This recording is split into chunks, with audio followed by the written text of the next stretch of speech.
Welcome to Vermont Artists and Authors, where we interview great storytellers and artists from the amazing Green Mountain State. I'm your host, Barney Smith of Storycomic.com, and we're excited to have with us the internationally acclaimed and celebrated Vermont author, Dan Durick. Dan. Thank you, Barney. How are you doing? Thanks for having me. This is exciting. Yeah. So this was fun. So I got to say, you have the perfect author's room behind you right now. I know our listeners can't see this, but it is. It has a cozy. You got cushions and like nice mood lighting in there. So for those that are listening to this, check out the YouTube videos and look at Dan's amazing room he's in. So I got to say, Dan, it's a nice room. I have to sometimes check behind me at the door to make sure I'm in a basement. Behind that door is, the mechanical room. I don't want any creepy things. So my question to you, what initially drew you to write in the horror and science fiction genres? Yeah, I'm really fascinated by the big mysteries.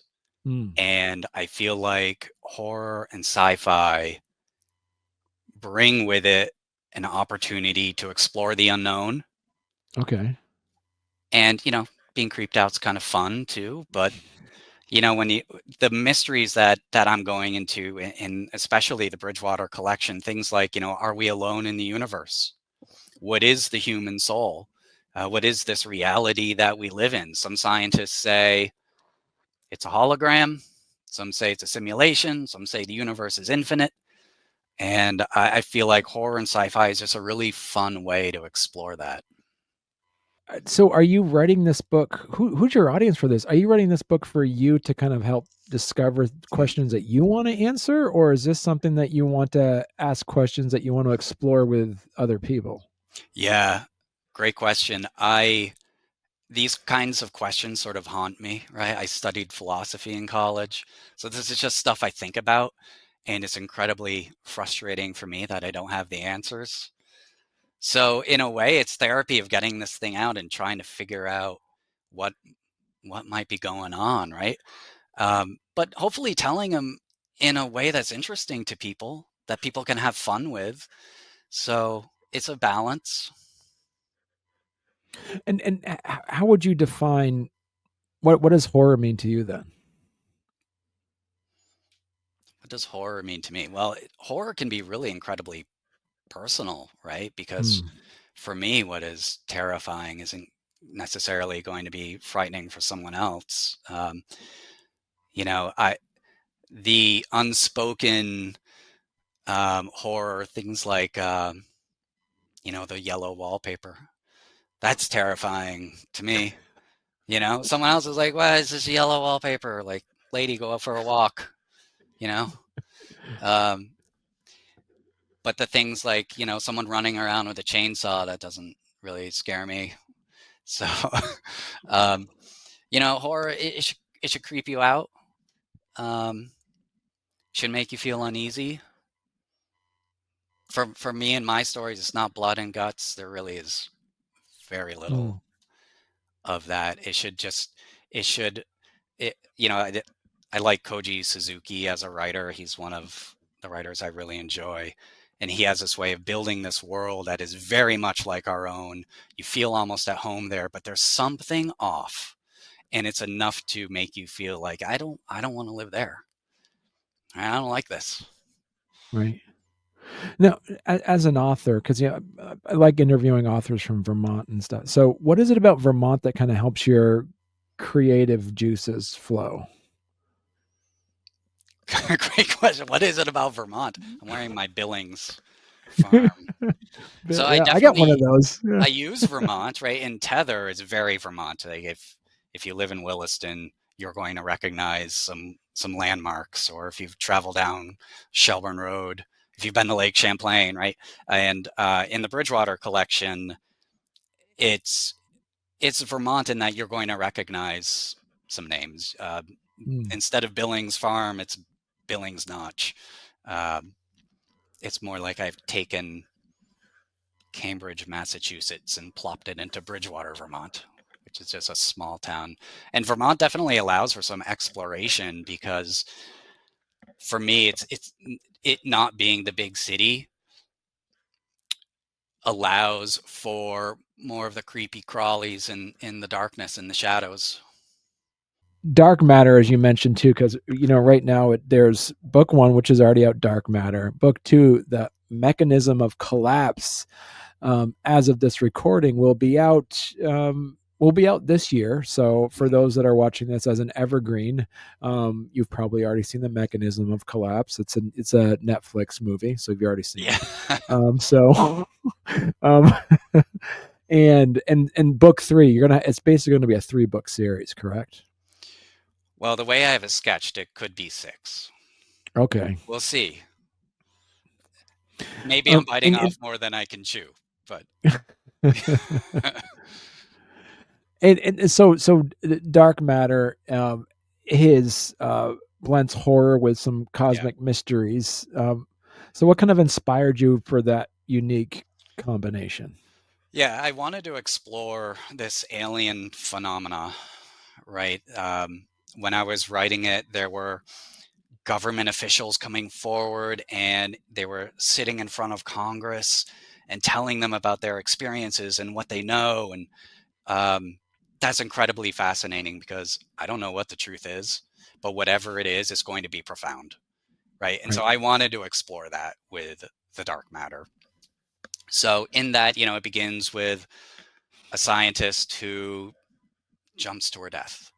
And then a detective comes in to explore what's been going on, and it feels open and shut, right? She jumped. But something's off, and it piques his curiosity, and he's exploring that. And meanwhile, there's another cop who is being harassed by these beings, and their paths cross. And so they're exploring what are these things? Who are they? Where are they from? Are they from here, somewhere else, another dimension? The future? Are they us? How long have they been here? So all of that is just a lot of fun to play with. And of course, I'd love to know the answer, but I clearly don't. But then, the series continues, and I explore other mysteries and try to weave them together and show how it might be all interconnected. So what kind of research did you conduct to write about this? I've read countless books on the phenomenon. Jacques Vallée, who is a French physicist, worked with NASA. He has this whole series of books on the phenomena. I read those. I've read numerous books written by experiencers and what happened to them, which is terrifying, of course. And what's interesting then is you realize that, we could say the government's not telling us what it knows, but the phenomena itself is deceitful, right? Let's take everybody at their word, right? They say they're being taken by these beings, and it's not like they knock on their front door and say, hey, come on into our ship, let's fly around, right? They're being taken from their beds, and these awful things are being happening. And sometimes they're told things, right? Sometimes they're told, hey, this is what might happen in the future, or this is where we're from, but you can't take them. You can't take them at their word. You can't, right? The phenomena itself is deceitful, right? So you can't trust anybody in this. And I have some fun. I have some fun with that. And really with the Dark Matter at the end, it challenges you to ask that question. Well, what would I sacrifice to have those answers? Right. And our two protagonists are presented with that question very specifically, and they make different decisions. Do you see yourself as the author going through either one protagonist or the other, or are they reflections of two aspects of you as a person? Well, I would say that actually the wife of one of the protagonists is more like my voice, because she's the detective is very skeptical of all this. This is crazy. This is insane. None of this is real. And it's his wife who's saying, hold on, that is not very intellectually curious, right? You're a detective, ask the questions, right? What is the evidence telling you? So that's my voice of just trying to get the reader to look, suspend your disbelief. There are people who believe that this is happening. Let's take them at their word, right? There are scientists who say something's going on. J. Allen Hynek, this is about, I read a ton, right? So J. Allen Hynek, physicist, was a part of the government's Blue Book investigation into the phenomenon. And he's the guy who said, oh, it's, you're looking at Venus through swamp gas. And that became the thing then for people to just discount the phenomena. Well, it's just swamp gas, right? But as he did his investigation, he came to really regret that. At the end, he said, no, there's something going on here. Huh. I don't know what, but something's going on here. And it's worth exploring. And so that's what I'm trying to get across to people through her, is just like, I don't know what's going on, but we got to look. Has your views of horror and science fiction and these unknown mysteries, has they changed at all as you were researching for this book? Yeah, I realized I have no idea what's going on. I used to think, I'll take people for their word. There's some beings coming down from some planet, doing some things to folks. Like, people see UFOs. I've never seen anything, good or bad, I guess. But now I think I have no idea. Right. Your guess is as good as mine.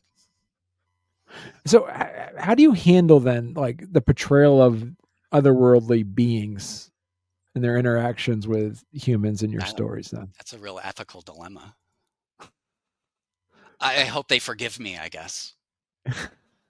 They haven't taken me yet to punish me. So maybe they just haven't read it, though. Maybe this podcast is going to be the impetus for them to read The Dark Matter. See? And then I'm going to be in trouble. It's all your fault, Barney. I hope they forgive me. I don't know what's going on. And I can just say, look, I'm just ignorant. Don't punish me. So what feedback from your readers has been most impactful for you then as the author? It's just been really encouraging. I have received a number of people reaching out on social media saying how much they liked it and when is the next one coming out. So that certainly provides me with some energy to continue working on the series. That's been great. Yeah, it's been really positive. Been really happy about it. And so what can readers expect then from the Mechanism of Collapse? That's being your upcoming Bridgewater Collection book. Yeah, and it's very different. And so I don't know how people are going to take that, because the dark matter, there's certainly some science fiction, but largely it's psychological horror. The Mechanism of Collapse is strictly sci-fi, and the aliens are there, but largely in the background. And the Mechanism of Collapse is about what is the soul and challenges assumptions that we have on what the soul might be. And the Mechanism of Collapse, the title means a number of different things, right? From like the collapse of the wave function in quantum physics. So I had to read some quantum physics stuff for this. In search of Schrodinger's cat, right? Things like that, which has been a lot of fun. So it is different. It's more sci-fi. The aliens are definitely there and interested in what's going on. And then in book 3 is when these threads really come together. So I don't know how people are going to take that shift. If they want to continue to have these beings coming at them, then they might be disappointed. But hopefully you work with me here, right? Building on something that will come to head in book 3. Well, hey there. If you're enjoying our podcast, don't forget to subscribe on YouTube or leave us a 5-star review on your favorite podcast platform. Your support means the world to us and helps us keep this show going. We love hearing from you, so any feedback is welcome. And thank you for being a part of our podcast family and for all your support. It truly means a lot to us. Did the storyline go in a different direction you weren't planning on while you're putting this together? Yeah, I wrote The Dark Matter and found this amazing editor to work with. He's worked with Chuck Palahniuk and Harlan Coben and a bunch of fantastic authors. So I was so excited to work with him, and he was like, "Yeah, but I can't get to you for 6 months." Like, all right. So I wrote The Mechanism of Collapse while waiting, and it was a standalone novel. The Dark Matter was standalone, as was The Mechanism of Collapse. But then I realized that I'm exploring these big mysteries, from what are these beings to what is the human soul. But thinking bigger picture, this all's got to be connected, right? This is all one reality. There's one story to tell. And that's when I decided, I've got the time now. I'm waiting for my editor. I'm going to go back and make some adjustments and weave these stories together. Now, when you put these together, were you, like you said, were you focusing more on themes or a character's journey, or did you want to build a world in the background first and then explore it? It very much started with the characters, and there are a couple that are introduced in The Dark Matter. They are the focus of The Mechanism of Collapse, and then these groups come together in book 3. I feel like while I'm interested in the big mysteries, that big story, that really that's all background, that's all setting, right? It's the human drama that we connect with, right? And so how each character grows and changes is incredibly important. That's what's going to have us feel like I care enough to continue reading the story, So for me, it's more character driven. And they are tools, though, to figure out what the heck's going on in this world. We have a lot of readers and authors and stuff that actually, will like to learn more about what it means to be an author. So I have a couple of questions for you from it, and putting on your author's hat. What has been your most satisfying moment as a writer? There are moments where it's like serendipity or something. It just feels like you're writing something and you planted a seed you didn't even know you planted, and it magically ties things together. Like, I didn't even see that, right? And look at what happened. How did that happen? Was that my subconscious? Is everything already written and I'm just manifesting it, right? It's like magic, and it's very clear in The Dark Matter. There's a photo on the scientist's wall that's very important to her, and she takes it down and she hides it away before jumping out the window. And then, I'm just talking about one of the main characters' houses, and there's this interesting painting on the wall. And then that comes into play later, and I had no idea I'd planted that seed. So what impact do you hope your books will have on your readers? I'm just looking to have some fun.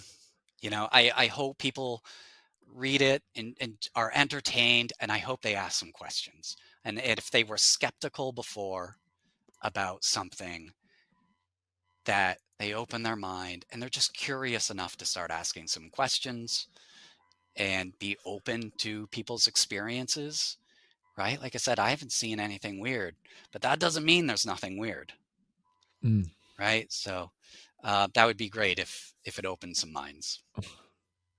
And so, Dan, if people want to learn more about you and your work, where is the best place they could go to?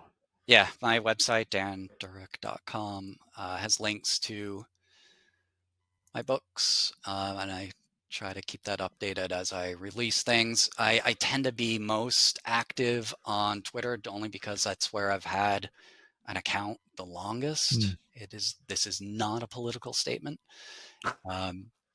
So, I tend to be active there. I'm not incredibly active, but and people will message me there, and I'm happy to respond. All right. And you also have a newsletter people can subscribe to as well. Yeah, absolutely. Subscribe to that, and I don't, barrage Right. people with emails. It's just as news comes, I'll share it. Absolutely. So, as you say, the Dark Matter, the Bridgewater Collection, Book 1 is out now. So is Tether. And if you can't find it at your local bookstore, go to your local library and ask them to get it, and then put it in the Great. local library as well. So, yeah. Yeah, the people at Phoenix Books here have been fantastic. They, at least at one point, had a couple of copies. And of course, all the other major outlets it's available. Right. It's on Right. Kindle Perfect. Unlimited if you've got that. Yep. Yep. The Dark Matter's there. All right. Excellent. Thank you so much, Dan. And listen, you're going to have to come back on once you have your next book out. That'd be great. Absolutely. Yeah.